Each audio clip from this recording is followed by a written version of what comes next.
Kan tidak boleh, demokrasi dibangun untuk jalan peradaban, jalan keadilan, menata keadilan, kebersamaan. Hari ini demokrasi menjadi legitimasi, menjadi pintu masuk, menjadi instrumen untuk melanggengkan budaya yang sangat tidak malu, yaitu budaya mencuri yang bukan haknya. Budaya mencuri suara rakyat, curangi hak-hak rakyat di dalam berdemokrasi. Jokowi ini sudah runtuh dengan di atas berbagai tumpukan fakta yang tersedia tentang aneka macam kecurangan, moralitas, eksistensi, kehormatan dan wibawa dinasti politik Jokowi itu sudah runtuh. Kita menyambut gerakan civil society yang tidak lagi mengusung semangat kelompok satu maupun tiga. Karena kalau saya membaca rekan-rekan dosen yang bergabung di kubu Muharram ini kan menarik, mereka menyuarakan semangat mereka untuk mengkonsolidasikan ancaman terhadap ancaman demokrasi oleh intervensi kekuasaan Jokowi. Dan aksi-aksi seperti ini harus kita apresiasi, kita bahkan bila perlu kita ikut untuk menunjukkan bahwa rakyat yang dicurangi oleh satu intervensi kekuasaan dalam proses demokrasi ini, mereka tidak berdiam diri.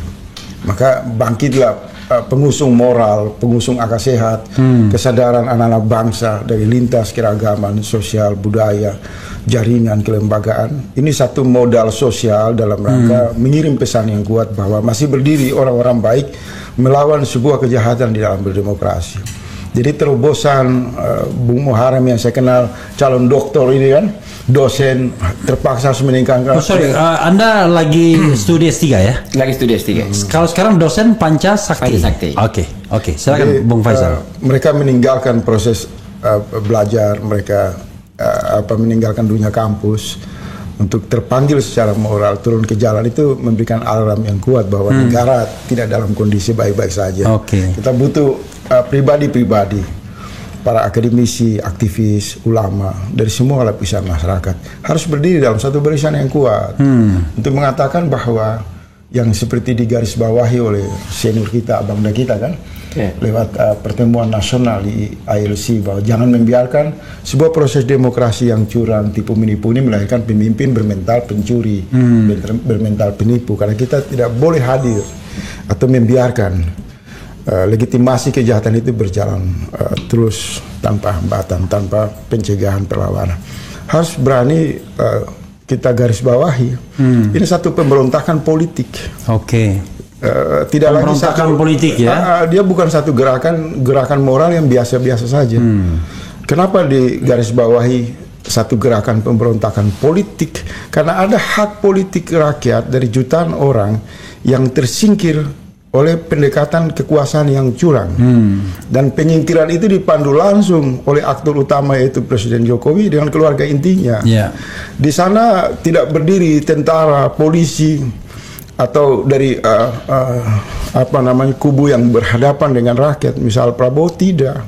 Ini adalah tindakan yang dimobilisasi kecurangan ini oleh aktor utamanya yang saya ulang-ulang hampir di seluruh media, bahwa dilakukan secara terang-terangan oleh rejim Jokowi dan keluarga inti dengan memanfaatkan seluruh infrastruktur negara, memanfaatkan seluruh potensi yang tersedia. Nah, oleh sebab itu tanggal 1 Maret merupakan momentum kesadaran anak bangsa berdiri di pusatnya konstitusi, yaitu DPR sebagai perwakilan suara mereka di sana. Mereka mengumumkan pemberontakan politik. Nah, mengapa pemberontakan politik? Karena berbagai tawaran diskursus, berbagai penyampaian aspirasi di forum-forum akademisi, di ruang-ruang senyap, di ruang-ruang seminar, itu sudah kehilangan roh, tidak lagi dirujuk oleh pendekatan dinasti politik yang ugal-ugalan, semaunya, brutal, premanisme dan lain-lain. Jadi orang memilih ke jalan itu juga harus bahasanya menurut saya dirubah.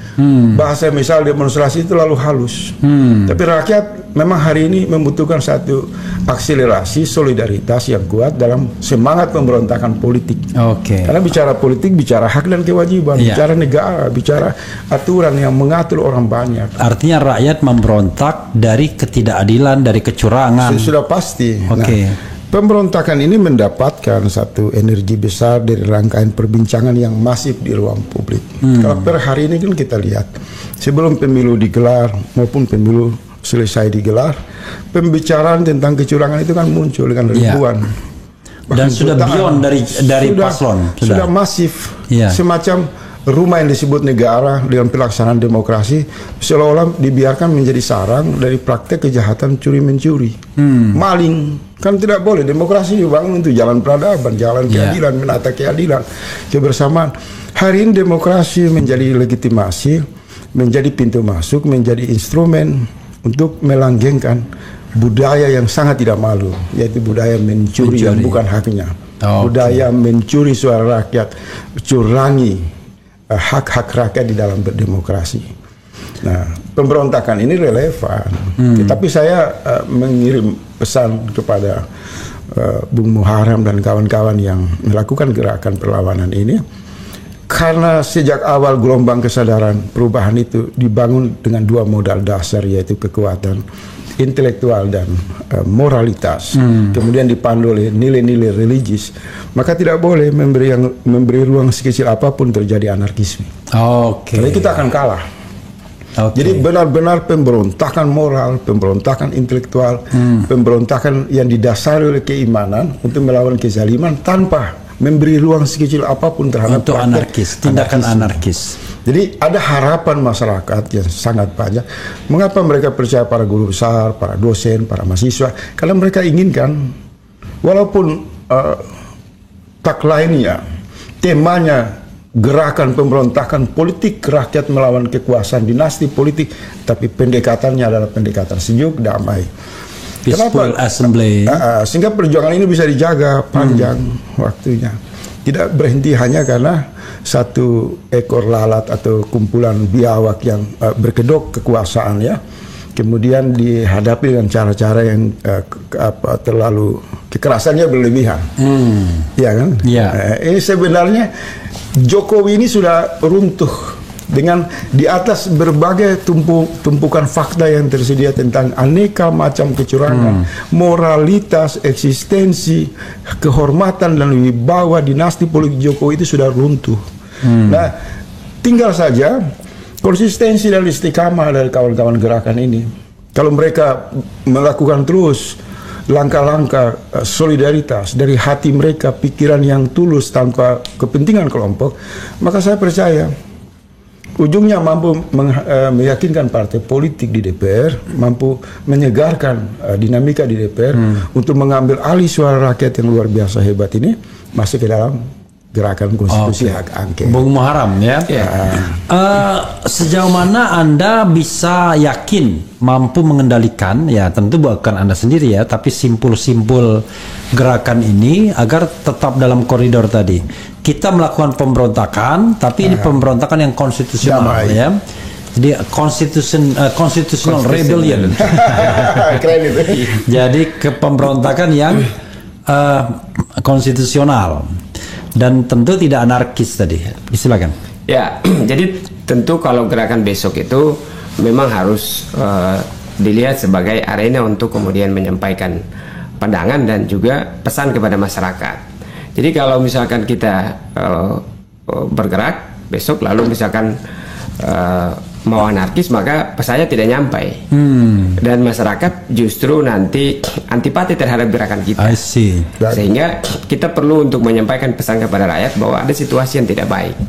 Bahkan bukan saja soal tentang pemilu, setelah pasca pemilu kan banyak sekali masalah yang terjadi. Ada soal kelangkaan beras, harga beras yang naik, ada antrian rakyat yang begitu banyak hanya ngantri untuk dapat beras 5 kilo. Gara-gara berasnya habis, dibagikan di bansos. Bagi bansos depan istana. Bahkan dari istana sampai ke desa-desa itu bansosnya.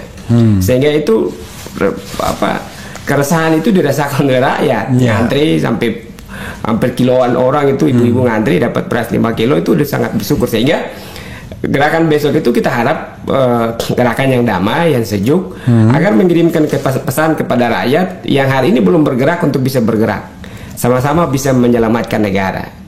Oke.